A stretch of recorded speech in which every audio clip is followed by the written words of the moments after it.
for the seminar. I'm very excited about it because I can already tell you I agree with that. So I'm just going to sit back and enjoy the next 90 minutes. Sounds agreeing good to with me. you. Yes. As I was kindly introduced, my name is Nashua Gallagher. I am a local Hong Konger of a sort. I grew up here. I'm a local poet and the founding director of a literary collective called Peel Street Poetry. If you want to ask me more about that later, please come up and do so. And I'm absolutely delighted to be a part of this very special series of events organised by the Hong Kong Trade Development Council, the Book Fair, and Book Depository. So thank you so much for having me back, and let's get started. I am delighted to introduce you all to Will Dean, who has got a great story himself before we even get into his fantastic book, Dark Pines, which is just up there. So Will grew up in the East Midlands, living in 9 different villages before the age of 18. Roughly two years in each village? Pretty much. Sometimes only 3 months in each house. Okay, I'm going to ask about that. After studying at the LSE and working in London, he settled in rural Sweden with his wife, as you do. You built a wooden house in a boggy forest clearing at the centre of a vast elk forest, which features somewhat in the book. And it's from this base where you compulsively read and write. That sounds perfect. So your best-selling debut thriller, Dark Pines, was chosen for ITV's Zoe Ball Book Club and shortlisted for the Hearst Big Book Award Crime Novel of the Year, and the Guardian's Not the Booker Prize, and the National Book Awards. How fantastic. Thank you so much for joining us today. Thank you so much for having me. It's great to see you. And it's great to see all of you here as well. Thank you for coming. So we're going to change up the format a little bit because being wonderful and over-prepared as you are, you're going to take us through a few slides. Yeah? I am. I'm going to stand up in a moment. Before I do that, I want to thank you for being here and for moderating this panel. It's very good of you. I want to thank all of you for being here. I would like to thank HKTDC Hong Kong Book Fair for having me. And I'd like to thank Book Depository and Sophia in particular for being so generous, flying me here and looking after all the logistics. I love Hong Kong, I have to say. It is wonderful to be here. This is my first trip to Hong Kong. And what a vibrant, dynamic, fantastic place. It's very different from my forest. Is it? In Sweden. A little bit? It's like the opposite. Yeah. And I'm going to come back with my wife and my little boy, I think. Don't worry. So we were discussing just before this, and it might be the opposite from an external perspective, but you did share that you've also got IKEA furniture inside your house in the middle of the forest. Like any good Swede. Yeah. Okay. I think it's time to show you where I live in Sweden. Before we start, I live here. In a very small clearing, kind of the size of one of the exhibition rooms in this place. And the forest is roughly the size of downtown Hong Kong. I can walk in any direction from home, and it takes me roughly a day to leave the forest, which is quite extreme. So it's nice to get out of the woods and to see civilization.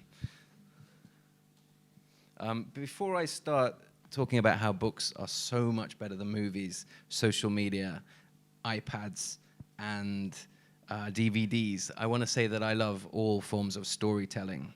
I am a storyteller. I've been obsessed with stories and with reading my whole life. And as you can see on the screen, Lionsgate last year bought the TV and movie rights to my Dark Pines novel, the Tuva Moodyson books. So we will see Tuva on the screen, either the big screen or the small screen at some point. So I just want to say I'm in favor of screens as well, but especially when TV and movies derive from novels. Congratulations. Thank you. It's really exciting. Yeah. I have no idea who they will cast as Tuva. I'm really curious to know who that will be. Is it going to be in English? Or are you going to... I can't say at the moment. that? I can't say. Okay. But it'd be exciting to see. Mm. The most exciting thing actually for me is to see what they do. There are some troll carving sisters in the book. 2 sisters who live deep in the woods, and they carve pine trolls with human features, with human toenails, human fingernails, human eyelashes. Wow. It's kind of a I'm building on the folklore of Sweden here, Yeah, yeah. and using my own imagination, and I want to see what Lionsgate do with those trolls. I want to see how creepy they are. We'll look out for them. Yeah. Will they be as creepy as internet trolls, though? I don't think anything is that I creepy. don't think no. I'm in perfect agreement there as well. So my job is to tell stories, and I'm very, very lucky to have that job. I feel extremely fortunate and privileged now that I'm 40 years old that I'm able to tell stories full-time for a living. But first and foremost, I'm a reader, and I find that still to this day, books are my great passion. Reading books is what I'm obsessed with and what I compulsively do in the forest. Luckily, there's nothing else to do in the woods. There are no shops, there are no restaurants, there are no cafes. I haven't had a takeaway for 7 years. Wow, no Deliveroo. No Deliveroo. Right. No trolls to I would need deliver. to give them a huge tip if they came all the way to my clearing. So there's plenty of time for reading and writing. As a writer, I need to seize your attention. I need to have a strong opening to my novels. I need to have a hook, a strong sense of place, a sense of magic and wonder in the story, a strong, bold protagonist that you invest in, and I think some humor along the way. And that attention, your attention as readers, as consumers of stories, is more in demand than ever. Can I do a quick show of hands and see if anybody in the audience has ever heard of an American Belarusian entrepreneur, YouTuber personality, media personality called Gary V or Gary Vaynerchuk? One, great.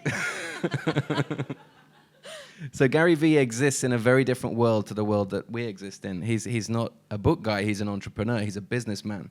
But he's very, very smart and very insightful in attention, and how attention is like the ultimate commodity in 2019.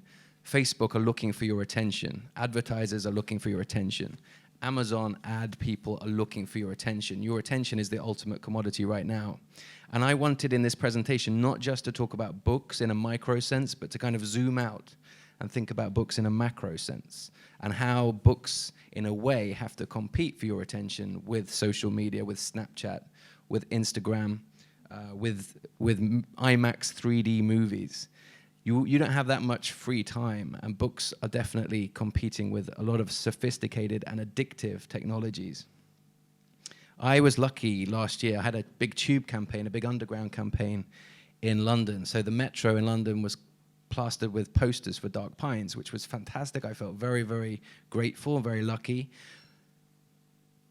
I was in Sweden for most of that, so I didn't get to see them, but everybody was sending me photos, which was great. And eventually I did get to see the posters, and that was kind of an emotional experience for me. But what Gary V talks about is the fact that those posters don't have the impact they used to have because we're all addicted to this. And people were looking at the posters. The posters had an impact. They had a big impact in getting me more readers, which was fantastic. But 20 years ago, they would have had a much bigger impact, because 20 years ago, people didn't have smartphones on the metro. So people were walking by the posters, looking at their phone. So really, a lot of the advertisers' focus now is on your phone, on those different apps. And one of the wonderful things about a book is when you open the cover and you turn to page 1, you don't get an advert pop up. And I find that quite nice, actually. You're kind of you're taken outside of that commercial world for a little while, yeah. So you can get kind of immersed in that story. There's actually it's so rare for us in Hong Kong to see people reading books on the train. There is an Instagram account called HK People Reading Books, where people send in photos of literally that, people reading books on the MTR. I keep hoping to end up on that, because I'm always like, is everyone seeing I've got my book out? So do check it out. It's quite amusing, but also very telling, because in Hong Kong in particular, there has been, for the last 5-10 years, I almost don't remember a time before having the ubiquitous presence of my phone, to the extent that when I was in London a couple of years ago, I had no signal and I thought my phone was broken, because I'd just forgotten that the underground was so sort of old and under that it didn't have the same infrastructure to support the signals. And that's why in London I see more people on the tube reading. So yes, I think that's a really, really good point about attention and sort of the fact that we are constantly not just competing with our devices, but competing with ourselves as well. Yeah. You know, there have been studies about our attention spans, of the physiology of our brain, and the dopamine hits changing based on how we've been consuming media in the past few years. But I'm really optimistic when I hear that you talk about those Instagram hashtags, because I like it when Yes. technology and books collide Yes. like that. That's like the ultimate thing. That's how books are going to thrive, I think. Like, for example, the booktubers on YouTube who are super popular, and they talk about books. They have a community of their own. Same thing on Instagram. And I like the way that people set up book clubs as well privately. I was just going to ask you, have you heard of the hashtag Bookstagram? Because, I mean, I've got my own Bookstagram, I use it, and it's just, you know, connecting with people all over the world. And they do things like giveaways, and it's the hashtag what to read next is how I source a lot of, you know, my to be read list as well. Absolutely. So I do think that technology is enabling the great comeback of books as well. Yeah, which I'm sure we're going to get into in a minute. Well, this whole presentation is basically a rebuttal of those articles that you see. I see them, at least when I read UK newspapers. I think it's the same thing in the US. You see an article every now and again, and the headline is something like "The novel is dead." And it's usually written by an old white dude whose our favorite kind, whose book sales are not quite what they used to be 20 years ago. Yeah. So his novels are dead. But the truth is that novels are thriving. Book sales are up. Yeah. That is correct. Okay. Yes. We're back in the forest now. I want to go back a little bit before I moved to Sweden, just to give you a little background on me. I'm from the East Midlands of the UK. I'm a British author, so I'm from the area close to where Sherwood Forest used to be. And I grew up in a house with no books. So I don't come from a bookish family. Nobody in my family went to school past the age of 16 until I did, and then I went on to the LSE to study law. So I was this weird nerdy kid in a very unnerdy family. I was obsessed with books as a kid. I found books gave me a great deal of comfort. I got comfort I was very awkward as a child. I was very shy, and I got comfort from books and from nature. And not much has changed because, you know, I live there and I read books, so I'm still that weird kid in a way. But I moved to Sweden so I could write stories. I wanted to live a low-cost, off-grid life where I chopped wood in order to heat my house and in order to cook, where we have our own drinking well for water. And you can't see my road. I use the term road pretty loosely, but it kind of snakes through the trees here, and I have to maintain that myself. So my dream was to move to Sweden and have all this free time to write and read, and in fact, I spend a lot of time filling in holes in my road. You're the council. I pretty much am the council, yeah, unpaid.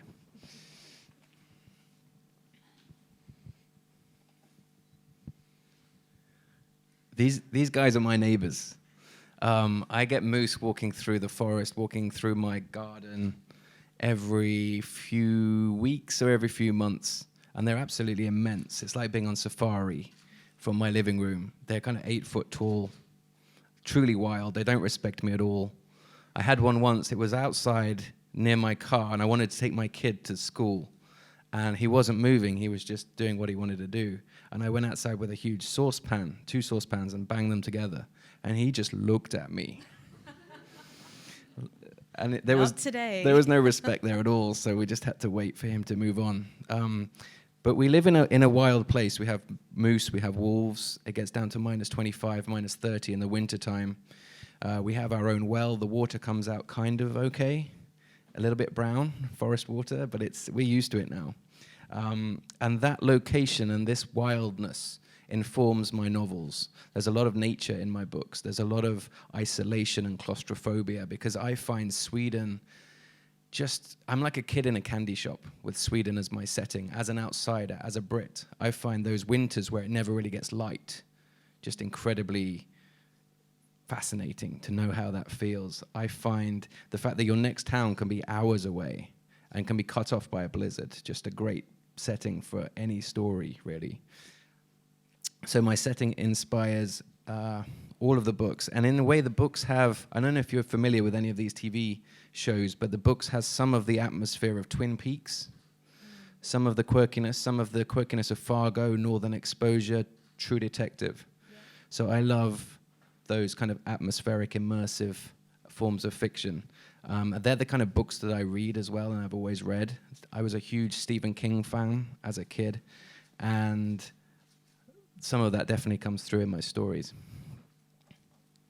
So I want to talk about attention through history and the increasing competition for your attention as readers, and how books they have competed for hundreds of years, and they continue to compete, and they continue to thrive.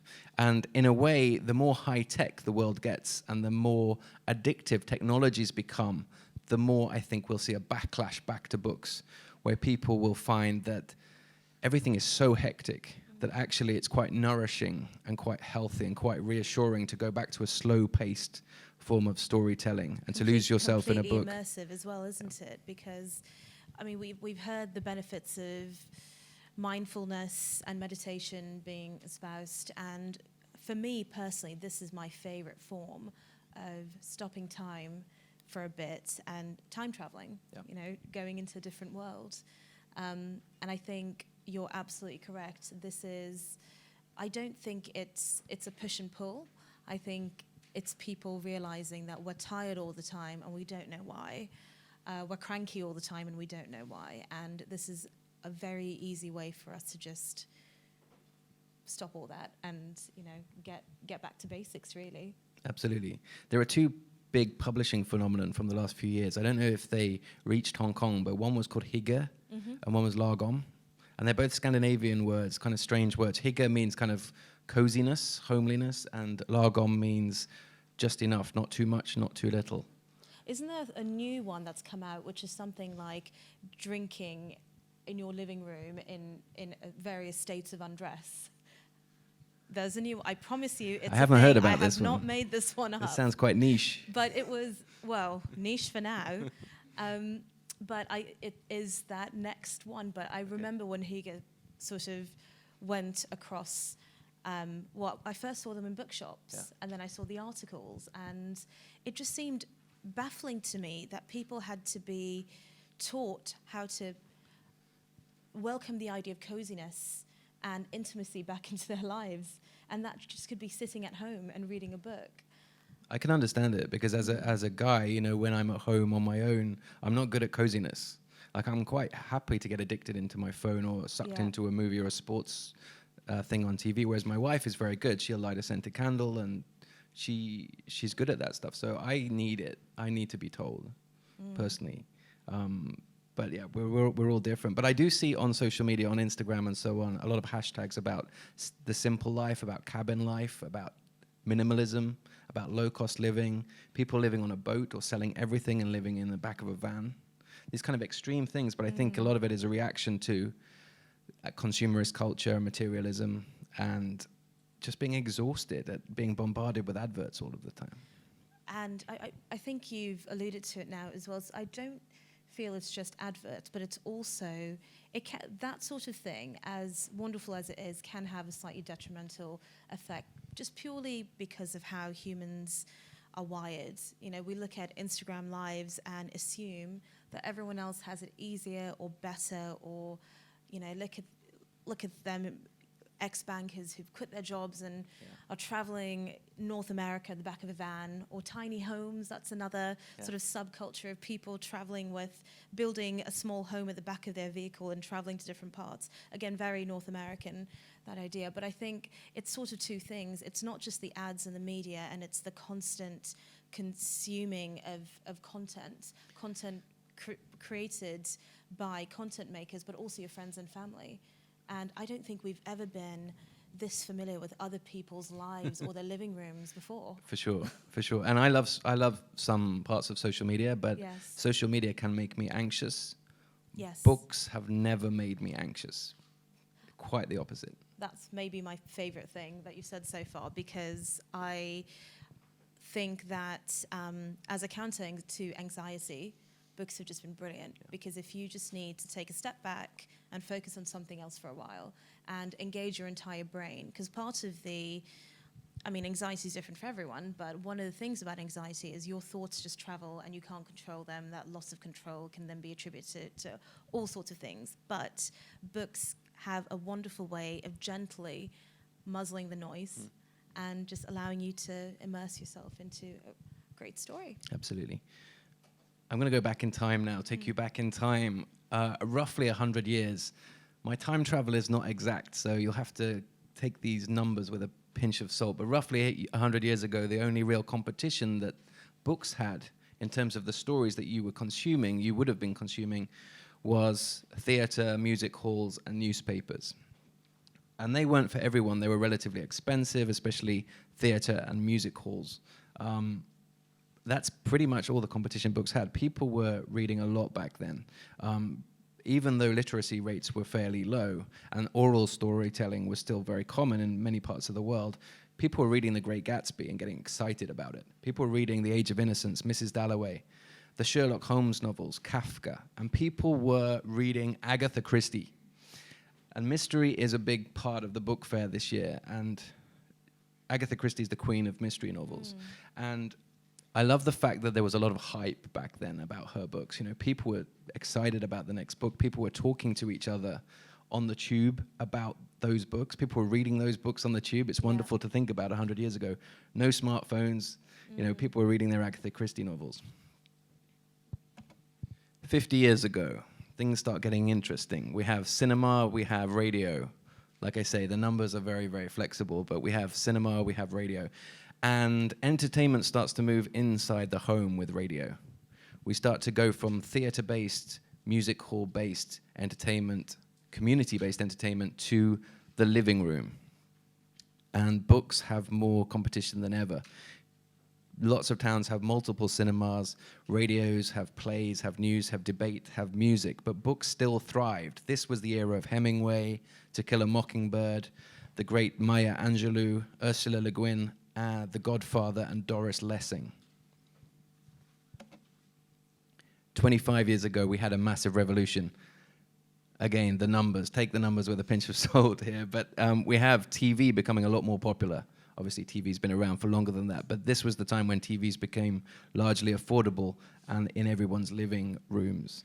And TV is very, very addictive. Like, it's a relatively sophisticated technology. We also had video games. This is a pretty basic one. But we had, this was my era of playing video games. So we had Super Mario, Street Fighter, and Sonic the Hedgehog. Can anybody remember those days? Yeah. They were great games. And we had VHS recording direct from the TV, legally or not legally, but people did that. So books had to compete harder than ever to get people's attention. Technology was more addictive, more sophisticated, more interactive, and more home-based. And we started to have books on tape and books on CD. I was an early adopter of books on CD. I used to have a Discman, this big heavy thing. Did you listen to those CDs? I was very nerdy. I had a Discman, like this huge thing strapped to my thigh, and I would have headphones, and I would listen to Bill Bryson and stuff on CD. That's fantastic. It wasn't good to meet girls that way, but it... Well, they didn't know what you could have been listening to. Well, MC Hammer. Thank you. Right? Yeah, I wasn't, but yeah. And this was the era where we had The Secret History by Donna Tartt. We had Infinite Jest, The English Patient, American Psycho, Wild Swans, the Murakami books, Train Spotting, and another phenomenon. So we talked about Agatha Christie. This was the era where we started to see the Harry Potter books, which was just huge. It changed so much. Global, yeah. Global phenomenon. If we're talking about immersive, powerful, atmospheric fiction, I think that really, those books really brought through a whole new generation of readers many of whom would be readers for life. Yes, and I think one of the most, pardon the pun, magical things for me as a parent has been passing that magic on, because it's not just that one event in time, but kids today in 2019 are still, excited about the whole Harry Potter franchise.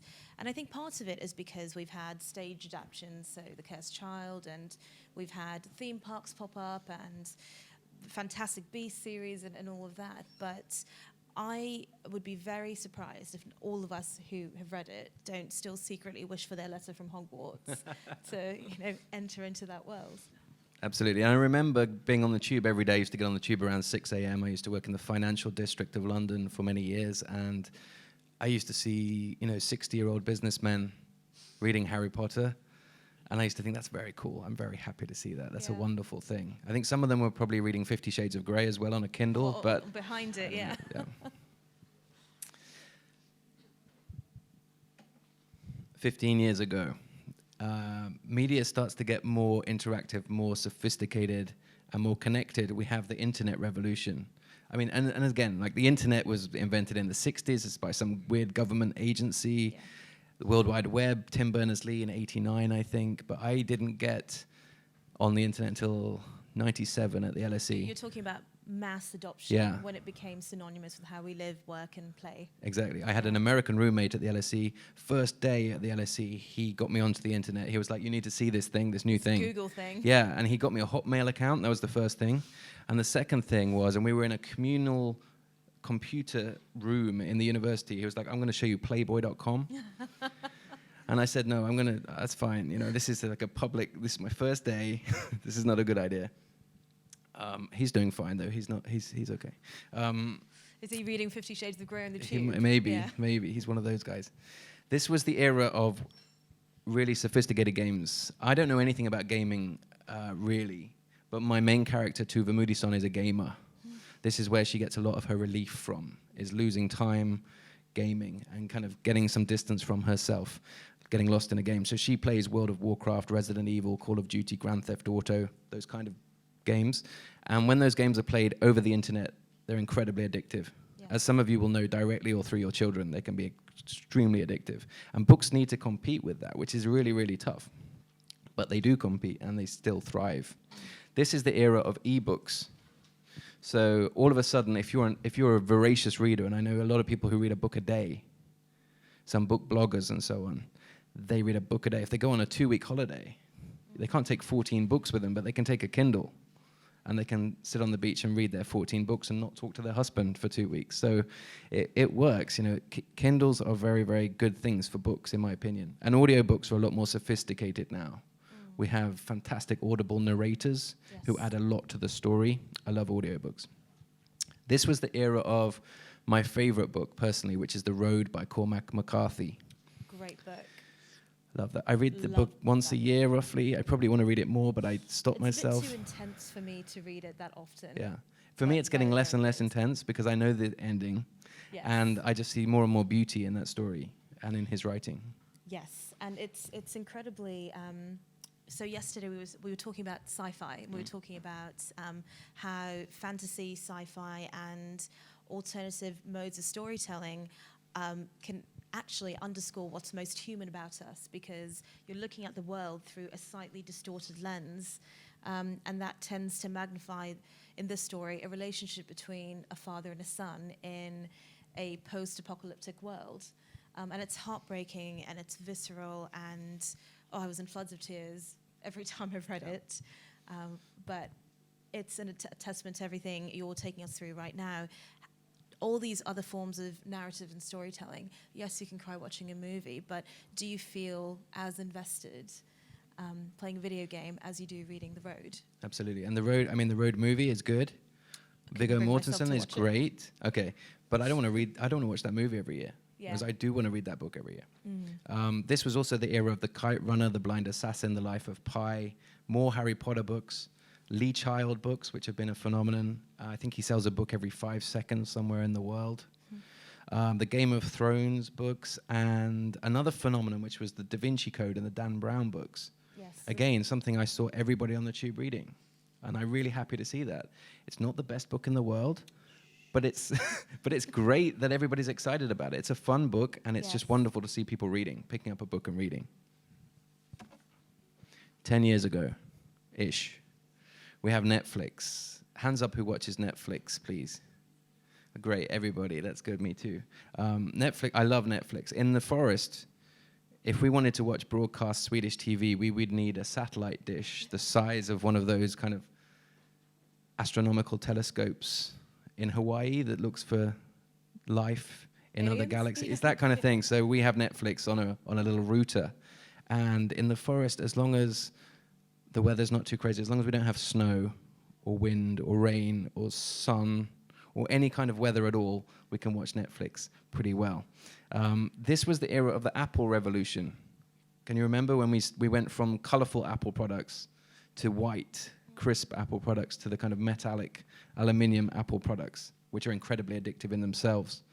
And entertainment, by this point, 10 years ago, has gone from community-based, theaters, to living room-based, listening to the radio with your parents, to bedroom-based, playing video games and having an affordable DVD player. And now we've gone to person-based. So we're getting more addictive than ever. Rather than having to go downstairs and watch the TV, you've got your phone on you at all times. And I don't know about you, but the last thing I do pretty much before I go to sleep at night is kind of put my phone down. And the first thing I do is kind of pick my phone up, which is awful, but it's true. It's a very addictive thing. The nice thing is that often when I pick it up in the morning, I have messages from readers from all over the world. If they're nice. They are nice. They're all nice. Readers are great people. They are great. People. They're kind people. They have empathy.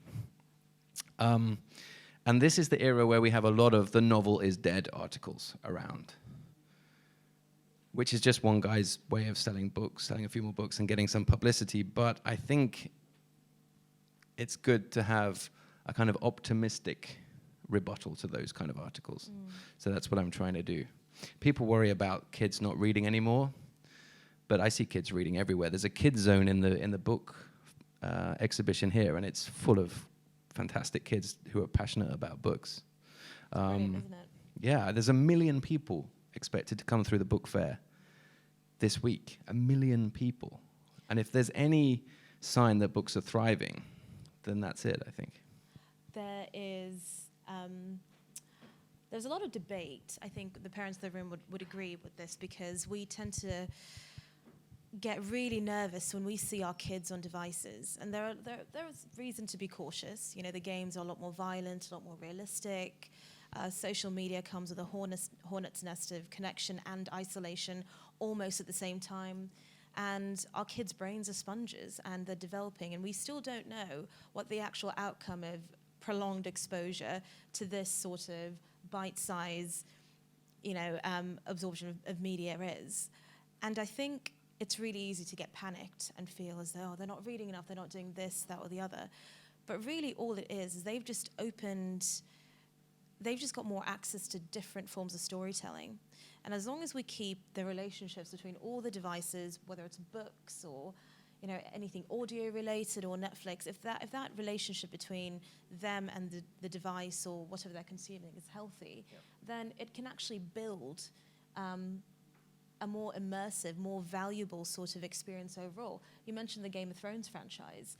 It was, in my lifetime, probably one of the most interesting crossovers of books and media that I've seen in a very long time, because all us book readers were very smug for a long time because we knew what was going to happen. And then the script started changing, and it's like, hang on, that wasn't in the book. And then eventually the series overtook how quickly the books were coming out, and the series is now concluded. And we were told that ending is going to be slightly different from the book's ending. And that was I've never seen such a global collective of people enraptured by one story. Whatever way that you consumed it, whether you read it, watched it, listened to the podcast, watched all the YouTube stuff, or whether you were just somebody that read it or just watched it. There was so much discussion, there was so much community and connection that came from it. Yeah. And for me, that is the success of it all. And that's the whole point. Absolutely. Absolutely. I think George R. Martin had quite a lot of fun with that, with messing around with schedules and things. Yeah. Has anybody here? Wouldn't you if you could? If the whole world was waiting. If we could get away with it. Has anybody here heard of an app or a social media platform called TikTok? Yeah. Okay. TikTok is, I've only heard about it recently, but it's a social media platform where the videos are 15 seconds long. They're absolutely tiny. And a lot of people worry that young people's attention spans are shrinking and shrinking and shrinking and shrinking. But I think my little boy in a few years' time, I fully expect him to be on TikTok doing his 15-second videos. Maybe it'll be down to 3 seconds by then on another platform. But he'll also be reading Harry Potter at 1,000 pages long. I think they can do both. But like you say, it's about getting a healthy balance, like a nourishing balance, so they're not only doing one thing or the other. Yes. This era, 10 years ago-ish, was the era of all the girls. If you remember, there was Gone Girl, there was Girl on a Train, there was the girl with the dragon tattoo. They really went to town on those girl titles. There was also A Brief History of Seven Killings, wonderful book, Station 11, 50 Shades of Grey, and Black and Blue by Ian Rankin. So books were still competing. In fact, this was the time when I was on the tube a lot, between 10 and 20 years ago, and I saw the Da Vinci Code Hysteria. I saw a book called The Beach. Can you remember The Beach by Alex Garland? Everybody was reading that book at one period. Gone Girl as well was another one. Absolutely, yeah. The present day. This is supposed to represent podcasts, which I think are a big, thriving part of media, and they're doing really, really well. And everything else is smartphones and social media. So now we have the most dramatic part of the revolution, if you like, the combination of the internet and personal app-based devices. Can I see a show of hands of anybody who has a smartphone on them right now? So that was like 100% hit rate, I think. So we have things like PlayStations, which years before, they were a thing you did in your living room, in your bedroom. Now they're connected to everybody else. Soon they're becoming more virtual reality based or 3D based. Everything is getting faster and more addictive.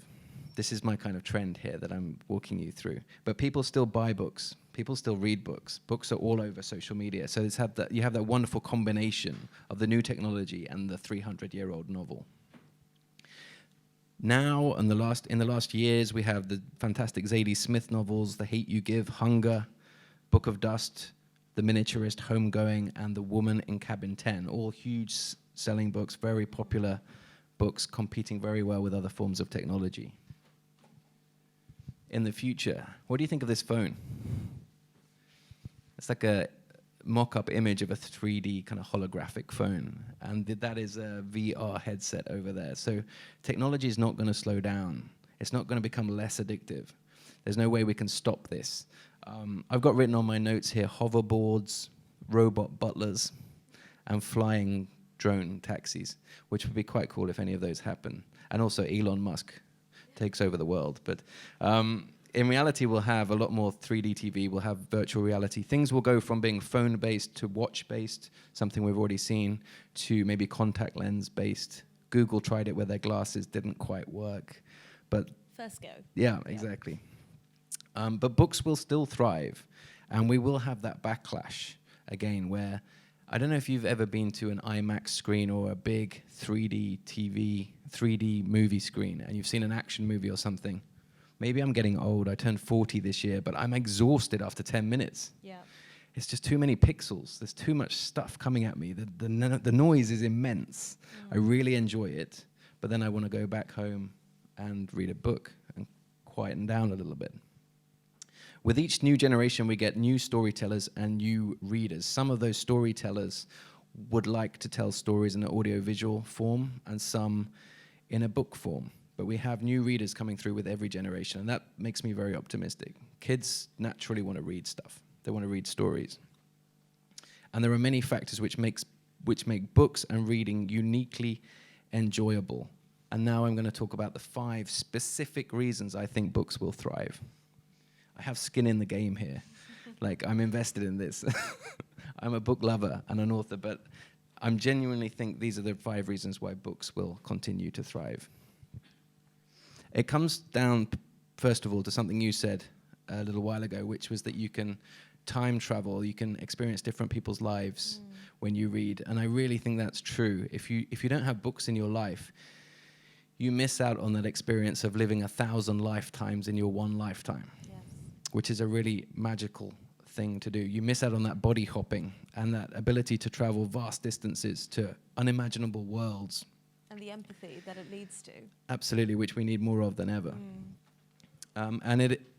Books have that unique quality of enabling you to feel fear and devastation and loss and sadness and enormous joy in the comfort of your own living room, which is quite nice to be able to close the cover and put that away safely. You know, it's like that horror movie thing as well. It's quite fun to feel scared and safe at the same time. But books are just as addictive as they ever have been. Books offer an ultra HD experience. This is my first reasons why books are more powerful than movies. If I go to a movie, it's increasingly becoming a very HD surround sound, incredibly realistic experience, but it's never as HD as my own imagination or as your imagination.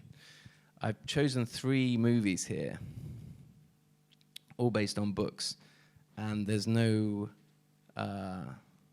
coincidence that they are children's movies, because when you're a child, your imagination is more fresh than ever. It's more powerful than ever. That lion over there is supposed to be Aslan. I'm not sure it is Aslan. I think it's just a lion in a jungle, but imagine that's Aslan. And imagine reading that book as a child and passing through the back of the wardrobe for the first time into the freezing cold of Narnia through those fur coats. It's an incredibly immersive experience. It's so atmospheric. Tasting Turkish delight before you've even had it for the first Absolutely, time. absolutely. That was one of my favorite memories, I think, being 9 or 10 and finally trying it after reading the first. Did you like it? I loved it. Okay. But I was convinced I was going to love it anyway, because that was the only next. Yeah. That was the only right response to it. And a similar experience with Bilbo Baggins' little hobbit house in The Hobbit and in Lord of the Rings. That feeling of being in there with Gandalf and not really knowing what's going on. And that feeling as well at King's Cross Station, platform 9 3/4, when you jump through the wall for the first time with Harry and you board the Hogwarts Express. I mean, come on, it's just, nothing can compete with that. You know, that addictive, immersive, atmospheric writing. Well, it's because of what you just said. It's your memory. It's not just what you're reading. You create a memory of you experiencing that and not consuming it, because you're active. When you're reading, it's an active experience as opposed to watching. And I think that's why it makes it ultra HD.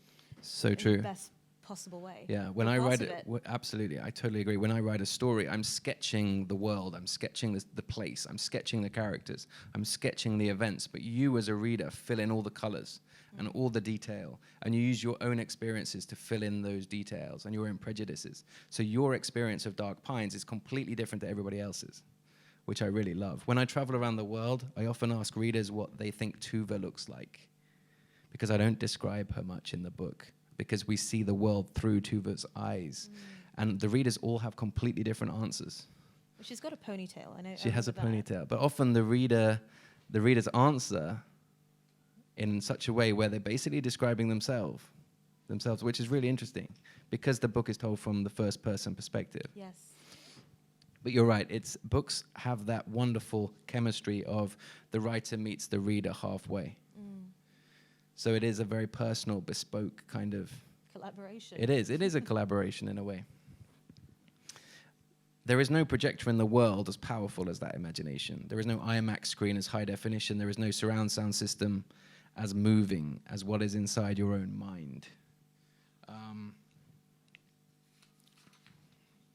Number 2, diversity and low barriers to entry. So if you try and fund a movie, if you try and make a Hollywood or a Bollywood movie, for example, they're very expensive things to do. And often the guys controlling the funding for a movie who make that a reality are a group of old, privileged men. And it's very difficult to get that funding because the numbers are so enormous. And because the market is fairly small, not that many movies are made per year. There are exceptions like the Blair Witch Project, which was made on a shoestring budget and became huge. Has anybody seen the Blair Witch Project? Yeah. Which one? I've only seen the first one, I think. They did a remake. Okay. It's a terrifying film. I went to see it with my sister. 15 minutes in both times, and I was like... Oh, really? Okay. I went to see it with my sister. She managed to get through the whole film, but at the end, the cinema outside the auditorium had turned off the lights, and they had hung some stick figures from the ceiling. And one touched her face as she walked out, and I've never seen anybody jump so high in the air. She's absolutely terrified. But I think diversity and being exposed to stories from all groups, especially underrepresented groups, is more important now than ever.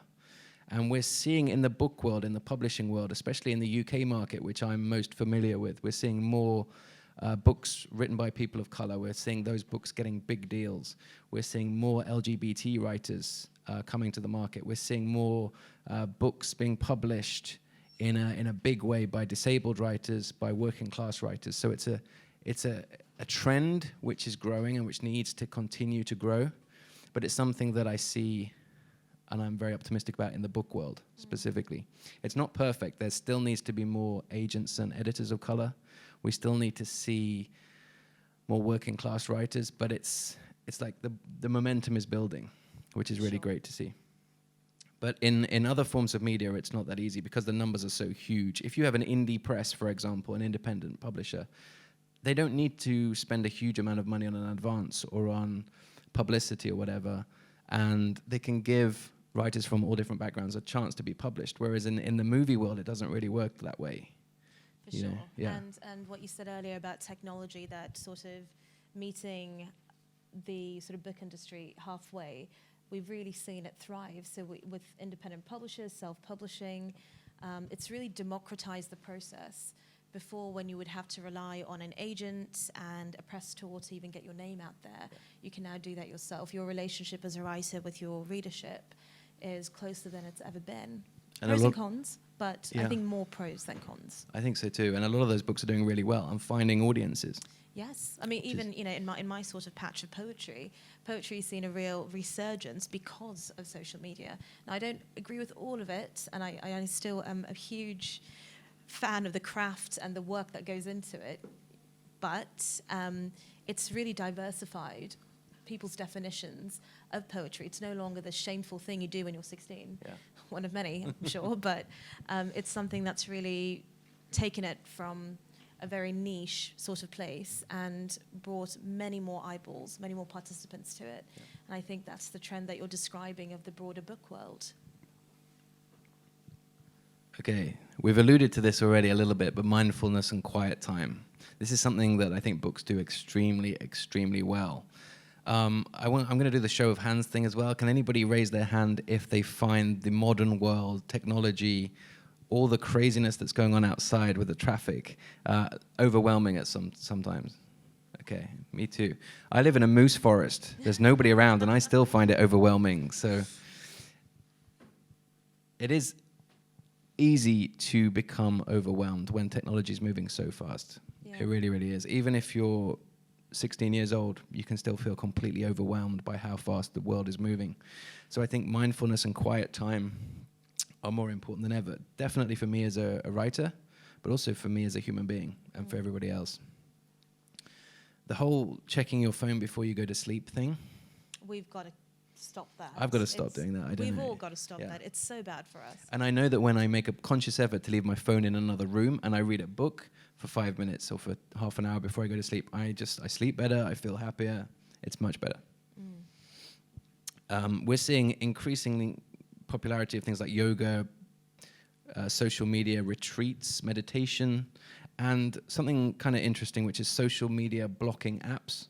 Yes. So this is, you get an app for your social media, you pay for this thing or it's free, and then you get another app to block the app that you just downloaded. And I do this when I'm writing and stuff, but it's just bananas that we've got to this point where we need an app to block the other app. Oh, it's insane. I have to put my phone in a locked drawer. And you always justify it, but what if there's an emergency? What possible emergency am I waiting for? Yeah. But I also think part of it is generational. Yeah. We have to remember that younger people don't have the same context of a time before the perpetual distractions. No. So that's just normalized, that's just living. And burnout, or those cycles of burnout, is becoming quite normal. So I think this sort of stuff is really important, where we have to mindfully put the phone away because it's so ubiquitous, and we fall into habits of just doing it all the time that we don't realize that actually this is new, this is not normal. That's a really good point. The context is different for every generation and every individual. But I think a universal kind of truth is the fact that a book with no screen, a book with no power cable, a book with, that encompasses all that slowness, that slow pace, is just it's a nourishing thing. Yes. It's a very healthy thing. Look at that beautiful picture. I'm a big fan of libraries. I kind of think that libraries are modern-day cathedrals. they're so incredibly welcoming and quiet. You know, this place which contains so many hundreds of thousands of stories, all this knowledge, all this information, and you're welcome in there if you're rich or if you're poor. It's a place of sanctuary, somewhere dry and warm where you can just have some time to yourself and read and write. I'm a big fan of libraries. I'm a big supporter of libraries, and I'm very sad with each one that closes down. I think they're kind of the peak of civilization, or one of the pinnacles of our civilization. The thing is with books is they're very shareable. You can read a book and then you can pass it to your mum, pass it to your cousin or your best friend, and you don't do that with your phone. Like, the idea of me sharing my phone gives me huge anxiety, just the feeling of that, like have my phone for a week. We can't do that. Whereas a book, you share your books. And I love the fact that if you read, for example, Smoke and Ashes by Abir Mukherjee, which is a great crime novel set in 1920s India, you get to the end of the book, you want other people to experience that immersive story. You pass it on. Yeah. You know, it's no skin off your nose. You're very happy to pass it on, and you'll get it back in a month's time or in 10 years' time, which is often the case. It doesn't matter. Books are very good in that way. They lend themselves. They're more community-orientated. The other thing with books is you can have book clubs, which is a huge new growing phenomenon. I love the idea of book clubs. I love the idea that you can have your alone time reading a book, and it takes 10 hours to finish the book. But then you meet up with your friends for 1 hour and discuss the book with a beer or a glass of wine or a tea. That's fantastic. It's a very nice combination. So books aren't so individualistic if you don't want them to be.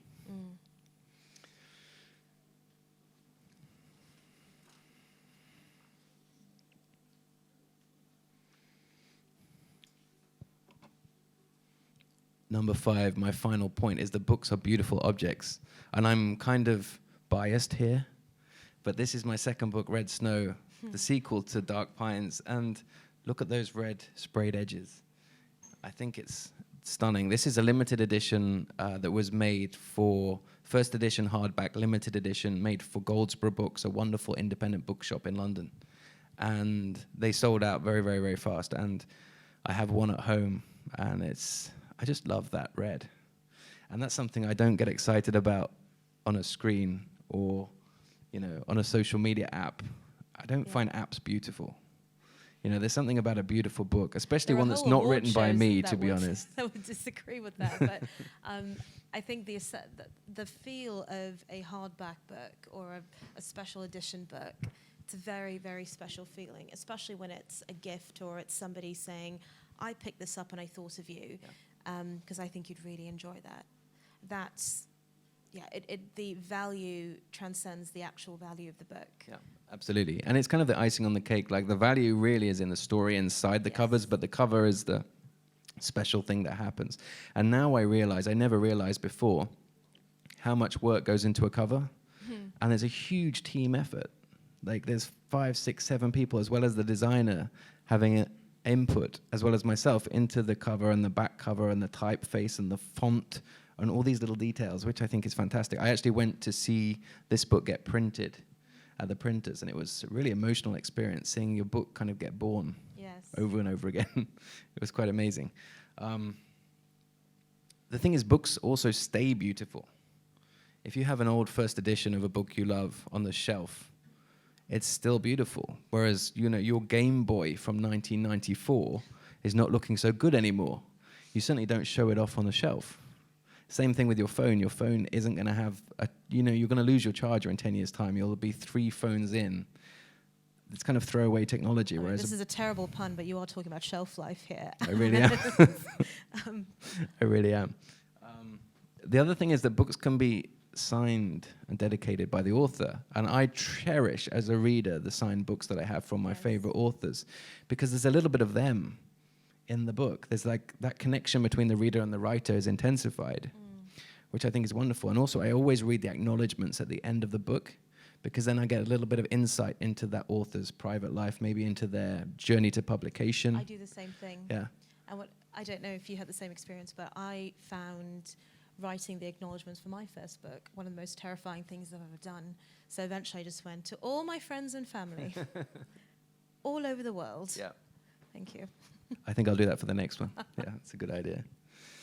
So books are beautiful to look at. They are beautiful to have on your shelf. They're precious. They continue to be precious. And they smell amazing as well. They do. And that is kind of my final point on why books are more powerful than movies. Thank you very much. Fantastic.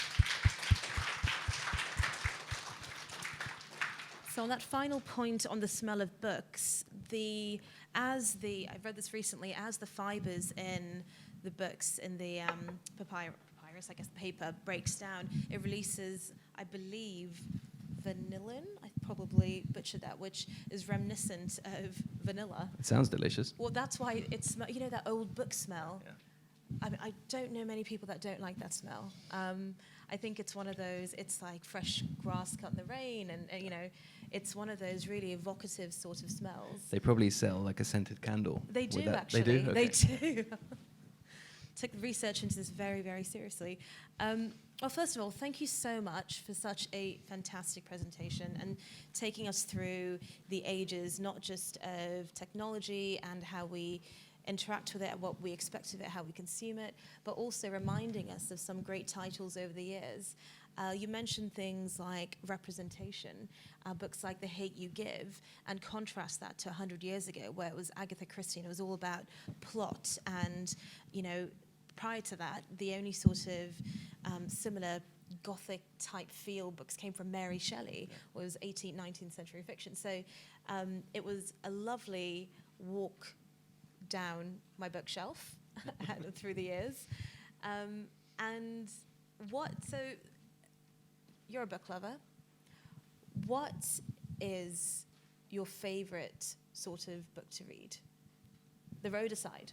Okay, so I read very broadly. I read like across all genres. I don't really have any kind of no-go areas, but I love reading unnerving fiction.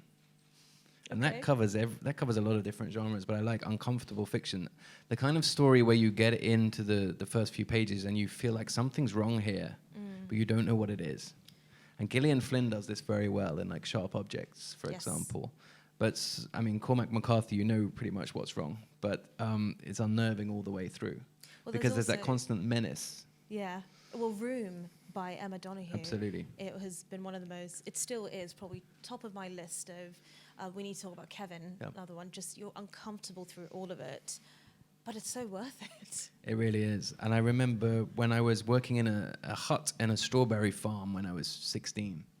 And when it was a sunny day, I would get huge queues of people coming to buy fruit, and I didn't have any reading time. Right. But when it was a rainy day, I could read books in this hut on top of a hill in the Midlands in the UK. And I read Frankenstein and Trainspotting back to back. And that was after I'd had a lull where, you know, as a typical teenager, I'd had maybe a year where I didn't read a book. I was probably playing, you know, Mario Brothers or something. But then I found Trainspotting and Frankenstein back to back, and they pulled me back in. That's intense, isn't it? So I had the enormous pleasure of meeting Evan Welsh late last year, and he was here in Hong Kong. He was talking about Trainspotting, and so in anticipation of reading, I've read the trilogy back to back, and that was intense. Because what is also fascinating about those books is it's written in dialect. It really is. And you forget that you're reading, well, what's very, I was going to say Scottish. It's not really Scottish. It's not even Gaelic, but it's just dialect. It's just that a kind of colloquial form of Edinburgh Glaswegian, accent. Yeah.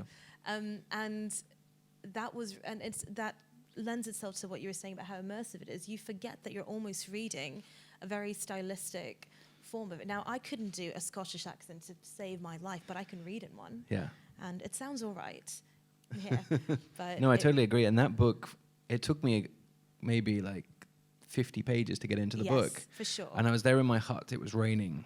You know, I had no smartphone. This was pre-smartphone, thank goodness. So I was just reading my book, and I was like, this is just gobbledygook. Like, I couldn't understand the language. And then I was in, and suddenly something clicked, and I was so immersed in that story and in that world. So we have to talk about being in the middle of the woods, surrounded by your elk, your 8 feet tall elk, in all sorts of extreme weather.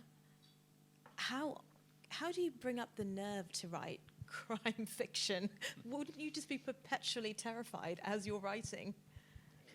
My wife says that a lot, actually. She's like, sometimes in the evening we want to watch something on Netflix, and I want to watch The Bridge or something, some kind of dark Scandi noir, and she's like, no, I want to watch Friends. We have too much of this dark stuff in our house. But I don't know, I don't even particularly think of it as crime, first and foremost. I didn't know that I'd written crime when I wrote Dark Pines. Right. I wrote a story about a deaf young journalist and her experience living in a small town in Sweden, a town where she doesn't want to be. And she's young, she's very ambitious, she's 90% deaf, she's bisexual, and she's living in this small town. And that's what the story is about, really. It's about her working out different mysteries by finding the connections in this small town community. And then crimes happen, but like they do in Cormac McCarthy's novels as well. So it's it's a crime novel, but it's also just a story about a young woman. Well, the other remarkable thing that you do to make it all the more, what did we call it, ultra HD, is you describe this woman who, with the first couple of pages, she's got her hearing aids on. You know that she's in a forest, an elk shows up immediately, as now I understand why. And it is incredibly immersive because you experience that feeling of being helpless, powerless, the deafening silence, the isolation. And it's not just the landscape, it's the oral picture that you've created, which is incredibly, as I said, effective. Can you talk about your process? I mean, how do you first, you're writing about somebody who's the opposite gender of you and who has a disability in a setting that you're very familiar with but is not native to you. How did that all come about? So when I moved to Sweden, I wrote a really terrible book, like a really bad failure of a book, and it's locked in a drawer and it will never come out of the drawer. And that book, the protagonist of that novel was basically me but 5 centimeters taller. And he was very boring. And so when I wrote Dark Pines, I got the story in my head, and Tuva kind of hit me like a thunderbolt. And I didn't want to write me again and fall into that trap, which I think a lot of novelists do at the beginning. They write themselves. So Tuva is definitely not me, so I have to really make an effort to be inside of her head. And in terms of my process, I visualize the entire story before I start writing.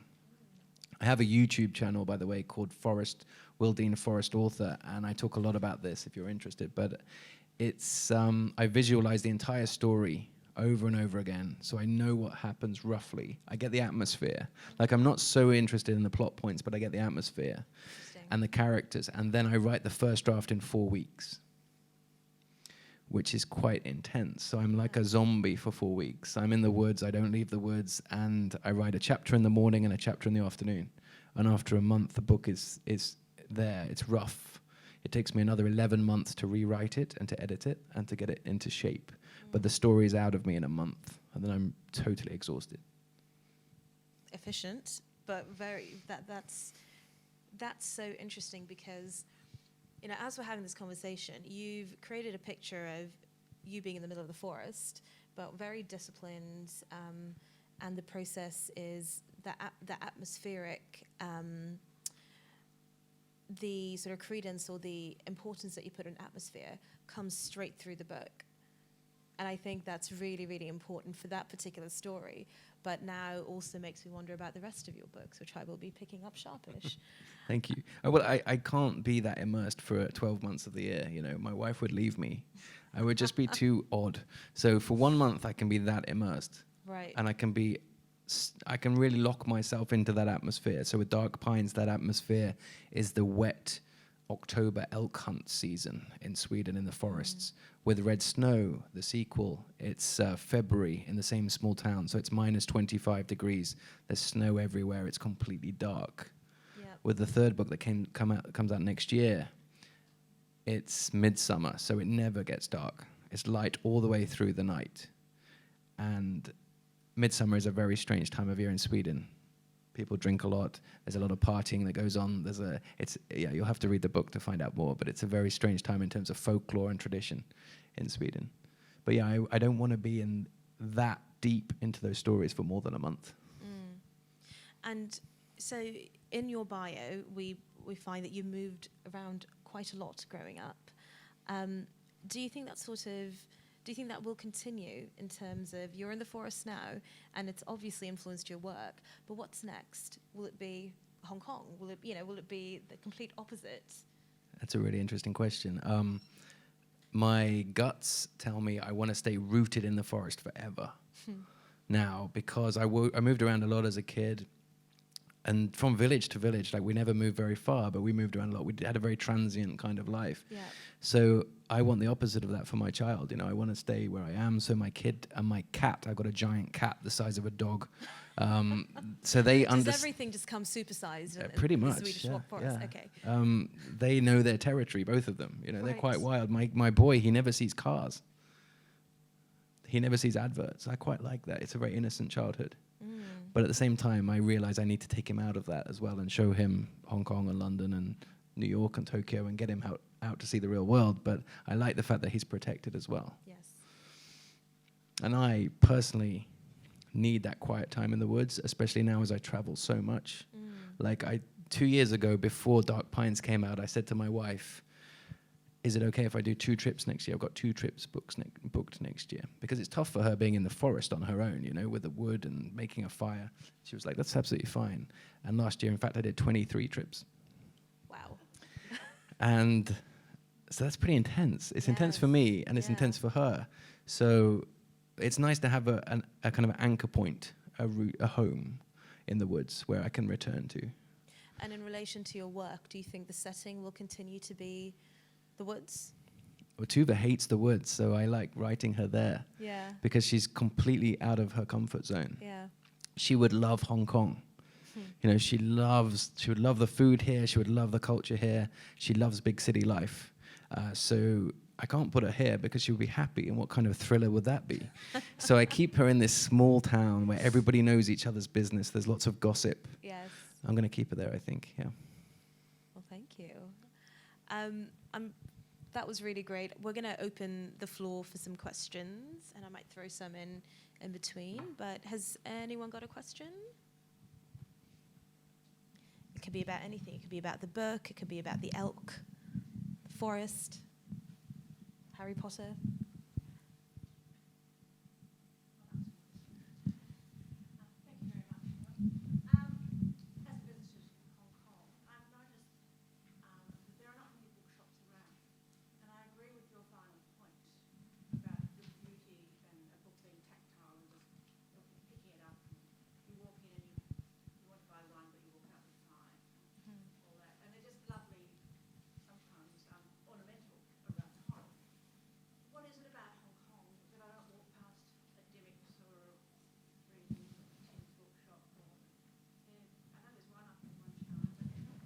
Would you like me to answer this? I think you better had, yeah.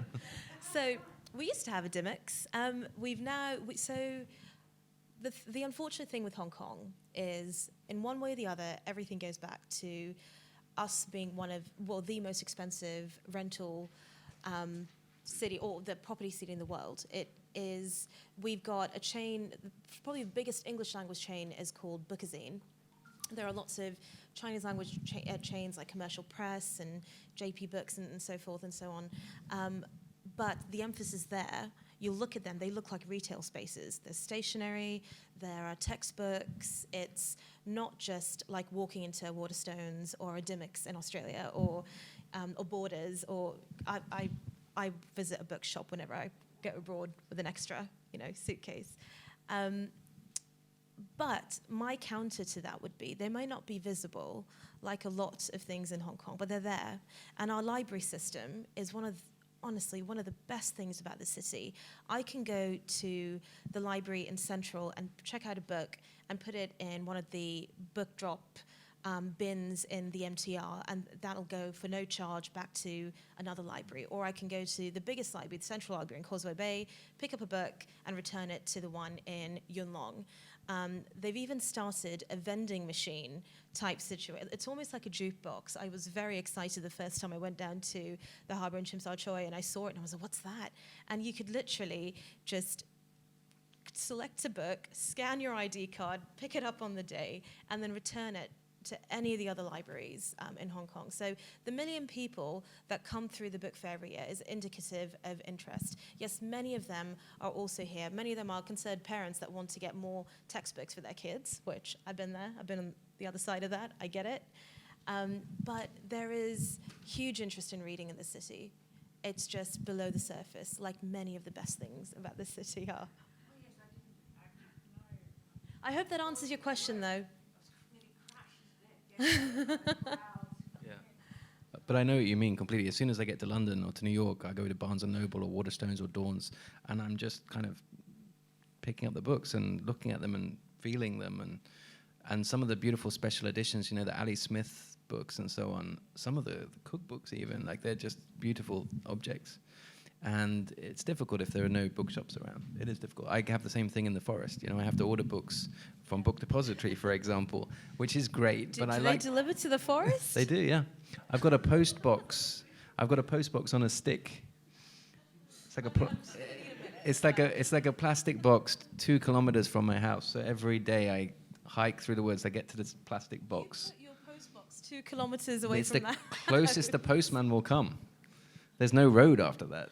He's not going to drive off-road, so he puts the books that I get every day. I get maybe 5 or 10 proofs from publishers delivered to me a week, and they get put in a plastic post box, and then I go and pick them up. And in winter, it gets frozen shut. You must be an extraordinary source of income for the couriers and the surrounding. For the what? Sorry. The couriers, the hand carry agents to. No, it's the post service in Sweden. Yeah, excellent. Sweden works very well. For everyone's benefit here, because I'm sure we've all wondered, because I asked you this before the session. Can you talk a little bit about your journey from London to how did you end up in the middle of the woods? Yeah, I ask myself the same question sometimes.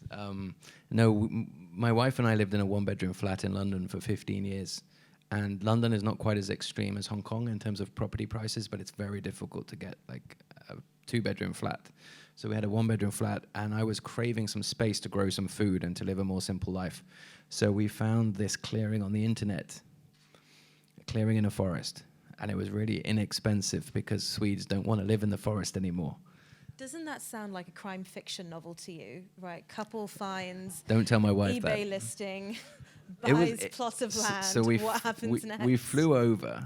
Okay, my wife had no interest in this at all. Right. This idea. She's a city person, so she had no interest. But she looked at the description, and because there was no like house there or road or anything, the description from the real estate agent was all great blueberries, lots of mushrooms to pick, dragonflies, all this random stuff. And my wife actually quite liked that. That appealed to her. So we flew in. The real estate agent picked us up. He drove us into the forest, and it took so long. We were like, where are we going? Yeah. And then it was February. It was snow on the ground. We got there, and then he stopped the car, and he was like, we're going to have to walk the rest of the way. And we walked for a few miles, and we got to this clearing, and I was like, this is perfect. This is where I want to live. And at no point did you think that you were going to be fine and you'll walk out of there, no problem? I was optimistic. I'm an optimist. Excellent. I thought this looked great, and it was inexpensive. And my wife was like, okay, we'll do a deal. We'll build a house here, but if I don't like it after 6 months, we'll sell and we'll move to a city. And I said, that's very reasonable of you. So we did that, and after 6 months, she loved it, and Amazing. We're still there 7 years later. What a great story. How did you build the house? I mean, how did you get material? I might write a book about this one day. It was quite a process. I would read it. Yeah. The first thing was to get planning permission, and the Swedish authorities were like, why do you want to live here for? They couldn't understand it. The blueberries and dragonflies, did you explain? And they were like, you're going to need permission from your neighbor. And I was like, okay. So we drove for 2 hours to find the neighbor. And we turn up and we say, can we build this house? We had like a picture of it. And he was like, you can do what you want. And I've never been there. Then we had to get permission to build a track, like a rough road. Then we went to a house building company in the center of Sweden. And in Sweden, you buy like a IKEA house. It's kind of built in... Like in prefab. Prefab, exactly. Comes on the back of a truck, goes up in a week. So they did that. They were fantastic, super efficient. And then I spent the next 3 years flying over. I was working full-time in London. I flew over every Wednesday and Saturday. And I built the whole inside of the house, basically, all the carpentry. None of the pipe work or electrics. I'm like super unskilled, but I could do Yeah. all the woodwork. And then we moved in. The well works, the insulation works. It You works. have electricity and internet. Yeah. Sometimes. I like power cuts though. Power cuts are my favorite times because the house keeps warm very well. Even when it's minus 25 outside, it's plus 25 inside, even with just log burners. And even though we live in the middle of the woods and it's completely quiet, it's never silent because we have a hot water boiler, we have, a fridge makes more noise than you think. Yes. So when there's a power cut, it's like a relief because you get pure silence. It's like an exhale. It's wonderful. And then I Wow. read more, of course, because I can't charge anything. So You should consider building another one and Airbnb it. I mean, I think that would we're be all my souls. nightmare. No. I don't want to see people in the It's woods. like rent a friend. Yeah. My wife would like that, I think. Yeah. Maybe for a future book. Maybe. Project. Maybe. Do we have any more questions from the floor? Got a couple over there. There's the microphone coming swiftly along. Hi. I appreciate, just now you talked about diversity, and I really appreciate that you wanted to write a character that was different to you. Could you talk about that process? Like, just because I think it must be difficult. Did you get to speak with any maybe bi girls with disabilities, or can you just share your process, please? Thank you very much for that question. It's a great question. It was really important to me to do Tuva justice on the page and to write her well. So my first starting point was just an enormous amount of research. So I followed a lot of deaf bloggers and deaf YouTubers.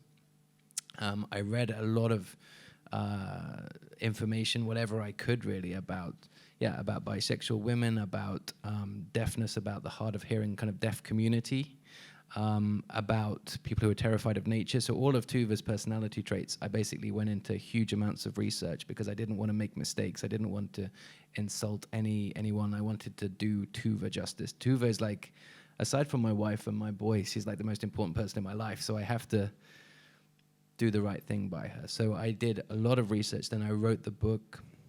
And then I have an accuracy reader who is fantastic. She's a deaf writer herself, and she will read through the book, and she loves Tuva, thank goodness.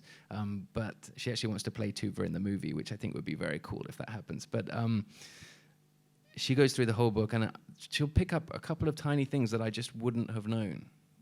Like, for example, I had one scene where Tuva peels off the stickers from the batteries for her hearing aids before she puts the batteries in.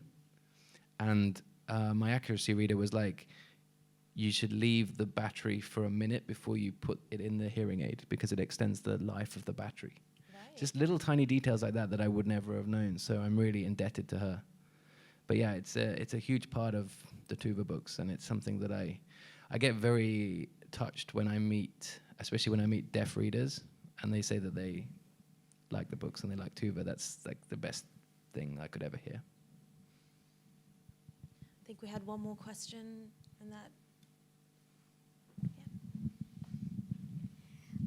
I just want to quickly respond to the question from this lady, because in Hong Kong, because I think it's not that people don't love to read. Like, parents want their kids to read, but then somehow we got a lot of pressure. Like in Hong Kong, the competition is really fierce, and when we were a kid, we were free to read whatever books that we want. But then growing up, sometimes we got expectations from teachers, your parents. They just want you to read that certain kind of books, and then that's kind of like a cycle, And then that kind of book sells, and then that's why the book. There's only that kind of book in the bookstore, and then we cannot, when we want to start reading again, picking up the book, and we don't know where to start with actually. We just know when we walk around the bookstore, like the diversity in bookstore in Hong Kong is just really limited. Yeah, I think that's why kind of the growing atmosphere is not as strong as in London. Because I often hear people say, "Oh, I envy them. They all read books on the train in London." Yeah. But then, somehow, it's not something that we don't want to do. It's just something we don't know where to start with, I think. Thank you so much for your answer. That is brilliant extra context to it. And what you were saying earlier is such about all these communities online with book recommendations and just this infinite global communities that can help with that. So have a look through even Instagram, any of the social sites, you will find lots and lots of sort of recommendations. But that is an excellent point. I think it's what's trendy, what perhaps teachers want in the bookshops, or what the Education Bureau wants in the bookshops end up being there. And because the size of the bookshops are smaller here, you can only fit so much in. I know. And because I remember there was a bookstore called Page One in Hong Kong before, and I remember like a few years ago, the first time I stepped into that store, I was like astonished. Yes. Yeah, I mean, Is this the one in Kowloon Tong or the one in Tsim Sha Tsui? It was huge, wasn't it? With a cafe and all sorts of, like, it was just, what people think of when they think of a bookshop. sorry, I just got one more question. Like, I think nowadays, like many books are adapted into movies, and then that books become more like popular. Do you think kind of movies industry kind of help books thrive in this century, like nowadays? Another good question. I absolutely do. I think you're right that like a book has its day when it's published, maybe for a year, where it's popular and it's in bookshops, and then if a movie comes out or a TV series comes out 3 years later, suddenly you see the book again in the bookshops, maybe with a different cover from the movie, with the actors from the movie, and that gives the book a whole new audience that wouldn't have found it before. So I think that's absolutely right. It's a shame that so few books get made into movies and TV series, but for the lucky ones that get optioned, it can be fantastic. Yeah. Great. Well, thank you so much. I think the signs have gone up, so I think we're just about out of time. Well, thank you for such a fantastic discussion. I had a good time. I hope all of you did as well, and I hope you enjoy the rest of your stay in Hong Kong. Thank you so much. Thank you, everyone.